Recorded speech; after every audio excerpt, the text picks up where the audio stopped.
खाने के शौकीनों के लिए खुशखबरी। RNK केटरिंग एंड इवेंट्स अब रेस्टोरेंट के साथ साथ पेश करते हैं online food delivery services. Online order के लिए प्ले स्टोर से डाउनलोड कीजिए हमारी application RK home online food delivery, तो आनंद लीजिए लजीज व्यंजनों का। होम डिलीवरी एवं अधिक जानकारी के लिए संपर्क करें हमारा नंबर 9644960504।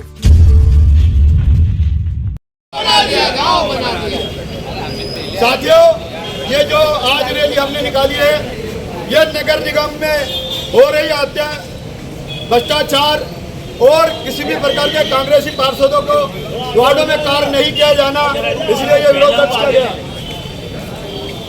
में एक भी साधारण सभा आयोजित नहीं की और एक साल के बाद ये बजट पर चर्चा करना चाहते हैं, लेकिन बजट पर हर पूरे भारत देश में 31 मार्च और 1 अप्रैल से बजट लागू होता है, लेकिन यहाँ देखिए 4 महीने के बाद परिषद को बजट बताने की आवश्यकता समझी जा रही।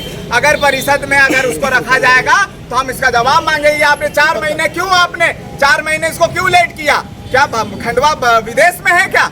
जब पूरे देश में बजट 31 तारीख को लागू होकर 1 अप्रैल से नया बजट चालू होता है, तो आपने हमसे क्यों नहीं परमिशन ली? आपने MIC में उसको पास कराया, लेकिन परिषद की भी उसमें अनुमति लगती है, लेकिन आपने उस परिषद से अनुमति लेना उचित नहीं समझा और आपने 4 महीने बाद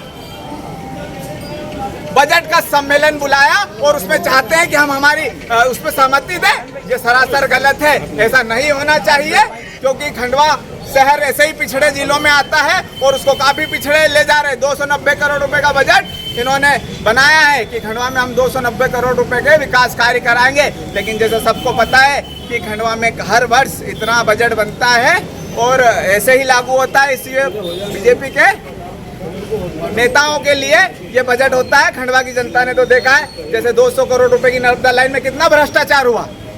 अभी पिछले महीने में 7 करोड़ रुपए के रोड बने, जिसकी पेपर में के माध्यम से पूरी पोल खोल दी गई है कि उन रोडों का क्या हुआ। SDRF योजना में 16 करोड़ रुपए के नाले बने। आप उनकी जांच कराइए, हम तो यहीं खड़े रहेंगे। आप जांच किसी से भी जांच करा लो, आपको पता चल जाएगा उसमें कितना भ्रष्टाचार हुआ है। बताओ खंडवा में ठीक है, बाकी एक यहाँ स्थिति नगर पालिका खंडवा का काम नहीं करती, मैं आता रहता हूँ। नगर पालिका का अध्यक्ष बना हुआ है, सरकार का बना हुआ है। पहले का अध्यक्ष बना हुआ था सुभाष, काम अच्छा होता था। अभी सुभाष हट गया तो आपको अध्यक्ष बना हुआ भारत माता की। देखिए, मैंने एक वास्तविक स्थिति खंडवा की इस माध्यम के द्वारा बताना चाहे कि हमारे खंडवा की वास्तविक स्थिति क्या है। हमारा खंडवा 1990 से लेकर अभी तक ज्यों का त्यों है। हमारे जिले में सांसद हमारा बीजेपी का है, विधायक, सांसद, सारी परिषद और सारा मध्य प्रदेश में भी सब उनकी सत्ता है। लेकिन आप देखिए हमारा शहर जिले से गांव की ओर जा रहा है। तो हमने ये दर्शाना चाहा कि देखिए क्या हालत है। हम बैलगाड़ी से इसलिए आए कि लोगों को पता चले कि अपना खंडवा 1990 वाला ही है, तो हमने ये बताने के लिए हम बैलगाड़ी से आए। आपने देखा खंडवा में किस तरीके से पैसों का बंदरबाट होता है। 190 करोड़ रुपए की योजना किस तरीके से खाई जाती है। अभी 290 करोड़ रुपए बजट आया है, उस बजट पर चर्चा है। 1 साल में नगर निगम ने एक भी साधारण सम्मेलन नहीं बुलाया और अब बुलाया है साधारण सम्मेलन, जो कि साधारण सम्मेलन न होते हुए बजट पर चर्चा है। पूरे देश में बजट 31 मार्च से लेके लागू होता है, 1 अप्रैल से नया बजट चालू होता है। लेकिन आप देखिए 4 महीने बाद परिषद बुलाने की क्या आवश्यकता इनको पड़ी कि इन्होंने हम लोगों को हमको बुलाकर हमें बजट समझाने की कोशिश करी। हमने बजट की कॉपी मांगी थी, हमें बजट की कॉपी नहीं दी गई। हम यहाँ चर्चा क्या करेंगे? हम क्या बोलेंगे? हम ये जो बोलेंगे हम वो मान लें। हम 12-13 पार्षद हैं, लेकिन हमें इतना अत्याचार नहीं सहेंगे, हम इतना तिरस्कार नहीं सहेंगे। अगर आपको बजट, अगर आपका नियम अलग है क्या? पूरे जब मध्य प्रदेश में 1 अप्रैल से नया बजट चालू हो जाता है, तो अभी तक यहाँ क्यों नहीं हुआ?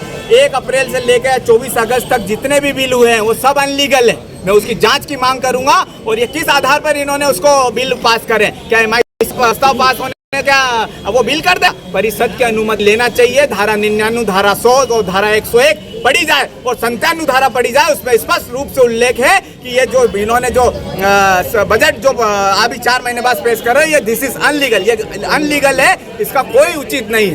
तो कांग्रेसी पार्षदों की सुनवाई होती है यहाँ पर? देखिए हमारी क्या, इनकी भी नहीं सुनवाई हो रही है।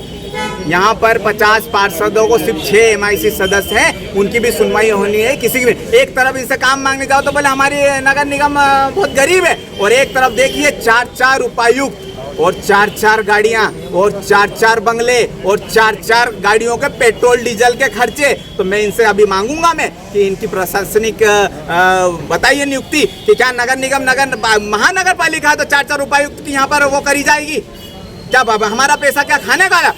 हम विपक्ष हैं और हमारी ड्यूटी बनती है कि अगर कभी परिषद या नगर निगम अगर एक पाई में भी हड़बड़ गड़बड़ करती है तो याद रखे कि खंडवा शहर बहुत समझदार और विपक्ष बहुत जागरूक है। आपके आने वाली पीढ़ी से भी ये पीढ़ी सवाल पूछेगा शहर कि हमारा पैसा कहाँ गया। जैसे नर्मदा लाइन में हर बार कोई पूछता है कि हमारा पैसा गया कहाँ। तो ये किस मस्ती में मस्त है? ये हमको बेवकूफ समझते हैं क्या? संविधान इनके हिसाब से चलेगा क्या? 4 महीने बाद भैया बजट कोई सा पास होता है क्या?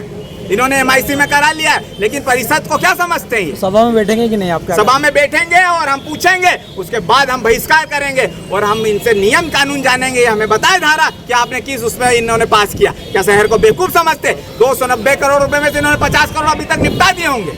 बच्चे कितने? और आज तक तुम बता दो बाईपास बना, रिंग रोड बना क्या? ये देखिए भारतीय जनता पार्टी जिंदाबाद। उससे क्या खंडवा के लोगों को खाने को पैसा मिल जाएगा? आए दिन दुर्घटनाएं हो रही है, आए दिन लोग मर रहे हैं, लेकिन इनके कान में जू तक नहीं रेंग रही है। ये अपने आप को क्या समझते हैं कि चुनाव जीतना एक लक्ष्य होता है? भैया सेवा करना ही लक्ष्य है और राजनीति सिर्फ सेवा का विषय है, न कि मेवा का विषय है। ये लोग मदहोश हो चुके हैं, ये लोग पागल हो गए हैं, इनका इलाज कराना पड़ेगा। ये मानसिक रोगी हो चुके हैं, इन्हें विकास दिखता है और खंडवा की जनता बेचारी मर रही है बगैर बाईपास की, बगैर विकास की। न खंडवा में रोजगार है न विकास है। अरे भाई कुछ तो दे दो, नहीं रोजगार दे पाओ तो विकास दे दो, नहीं विकास दे पाओ तो रोजगार दे दो। ये भारतीय जनता जिंदाबाद जी, इससे क्या होता है? अरे भैया मत करो, पब्लिक बहुत रो रही है, पाप पड़ता है।